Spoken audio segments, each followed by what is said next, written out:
Саламатсыздарбы? Буюрса бүгүн 3-чү сабагыбыз. Бүгүн биз кантип бул жака кошконду үйрөнөбүз. Мындайча айтканда, азыр бит муну толугураак көрсөтөйүн. Бул жерде Ctrl+P.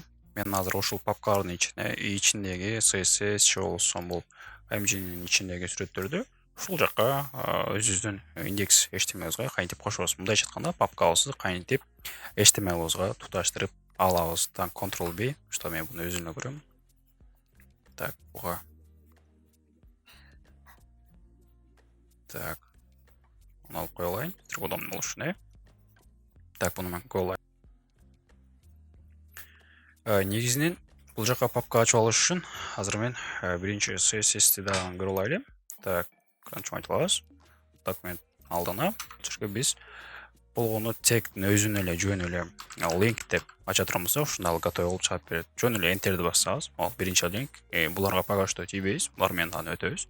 Ол link өзү готовый болуп чыгарып берди. Бирок дагы бир нерсени айта кетчү нерсе, сиздер могул link дегенде сиздер колдо жазсаңыздар аябай ыңгайлуу болот. Себеби практикага канча көп колдо жазсаңыздар, булда готовый нерселер аябай эле көп. Ошон үчүн мен готовый эле нерсе кылып атам, чтобы убактыбызды кетирбеш үчүн. Сиздер колдо жазыңыздар, монтип. Link rel биринчи дептерге жазып алууну неме кылат элем. Бул жерге still shed ушинтип колдо жазсаңыздар, кийин ар кандай мындай кандай десем, программа жаза турган коддор бар, алар сиздерге жардам бербейт. Ошондуктан ушул нерселер сиздердин мээңиздерде калат. Ушинтип колдо жазыңыздар. Монтип.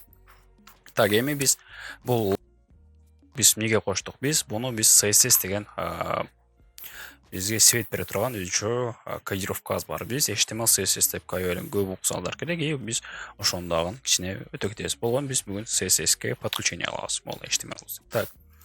Биз бул жерге бул мен CSS-ин ичине кирдим. Папканын ичине. Бул жерге бул папка ачат. Бул файл ачып берет, бул папка ачат. Буга файл ачам. Бул жерге мен style .css. Тобу CSS. Бул жак уже CSS автоматтык түрдө ачылды. Сабакты өчүрүп берейин. Так, мына сабак бизге пока что кереги жок. Муну өчүрүп коеюн. Yes. Эми ушул still CSS-бизге муну кошуп алышыбыз керек. Болгону ал жерге мен still link кылып ачып алгандан кийин бул жерге мен href. Бул эми биз ушул папканы көрсөтөбүз. Бул мен кандай кылам? Бул жерге жөн эле Ctrl менен пробелди бассаңыздар, мында алып чыгарып берет папканы. Же колдо деле жазсаңыздар болот. Бул жерге папкабыздын аты кандай? CSS кане? CSS slash. Так, slash. И андан кийин still CSS. Ушул жака уже биз HTML-ыбызга бул CSS-бизди кошуп алдык. Бул CSS боюнча биз кийинки сабактарда толугураак өтөбүз. Биз болгон муну подключение кылып алдык. Эми биз экинчи кошумча нерсе, биз эми бул жакта сүрөтүбүздү, бул жакта папкабыздын ичиндеги сүрөттү канча кылабыз? Бул жерге биз готовый эле бир тег жазып алабыз. Ал тегтин аты жөн эле AMG. Бундан колдо жазганыңыздар оң болот. Мен бул жака готовый алып жазып коеюн. AMG src alt. Бул alt менен дагы түшүндүрүп берем. Биз асма только src. Бул src деген эмне? Бул ушу сүрөтүбүздү бул жака алып келе турган код. Бул только сүрөттүн гана теги, мындайча айтканда AMG src. Так, биздин тегтин аты бул жакта аты. Бул жерге папкабыздын атын жазып алабыз. AMG slash коебуз сөзсүз түрдө. Slash. Андан кийин мен монун ичинде сүрөтүбүз бар. Logo PHP. Эми мен буну сохранить этем. Так. Сохранить Ctrl+S деп автоматтык түрдө баскандан кийин эле бул жака автоматтык түрдө чыгат. Так, Ctrl+S. Мынакей, оңдо алып сүрөтүбүздү бул жака чыгарып алдык. Сиздер дагы өзүңүздөр любой эле бир сүрөттөрдү ушул жака коюп көрүңүздөр. Мен дагы жазып коёмун. Так, азыр шөлөм болуп калыптыр. Так.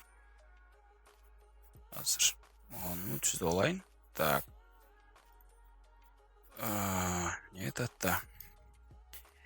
Эми бул биз бул CSS-бизди бул сүрөтүбүздү бул жака кошуп алдык. Болгону ушундай эле. Эми сиздерге кошумча тапшырма, ушундай сүрөттөрдөн бул жака толтура кошуңуздар. Бул сүрөттөрдөн.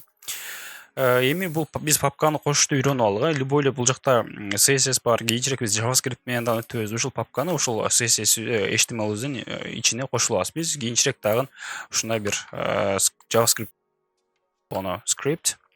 script src үчүнчүсү script src бул жерге мен примерно main.js кылып коеюн. main.js main.js пока что. Так, бул жака да мен бул жерге new file ал жака. Так, main.js. Биз бул JavaScript биз кийинчерээк өтөбүз. Биз болгонбуз азыр папканы файлдарыбызды ушул жака подключение кылганды үйрөнүп жатабыз. Минекей скрипт мен бул жака кошуп алдым. Биз мынаны эмне үчүн муну өзүн жазып алдык? Биз папкасыз. Биз себеби бул main.js бул папканын сыртында эле турат. Мындай жатканда бул индекс менен бирдей эле турат. Эгерде биз бул жака бир папка ача турган болсок, мисалы JS, биз папка ачтык. Бул жака эми ушул JS-ин ичинде бул main.js JS бул жака кошулду. Эми бул жерге main.js-ин ордуна минекей папкабыздын атын жазабыз бул жака JS. Слэш коюп коет экенбиз. Slash и main.js уже автоматтык түрдө подключение болду. Мындай жатканда ушул жакта иштейт.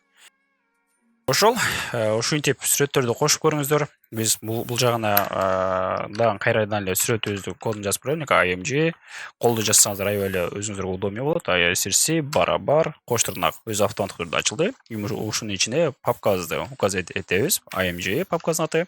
Бул жака слэш коебуз. Слэштен кийин биз азыр бир эле сүрөтүбүз бар. Сиздер башка сүрөттөр менен дагы иштеп көрүңүздөр. Logo.png бул png деген бул ошо сүрөттүн форматы, билебиз. Так, андан кийин lt койсок болот. Койбой деле койсок болот буну пока что. Так. Сохранить этебиз. Сохранить. Неге бул жакта уже эки сүрөтүбүздү бул жака чыгарып алдык автоматтык түрдө.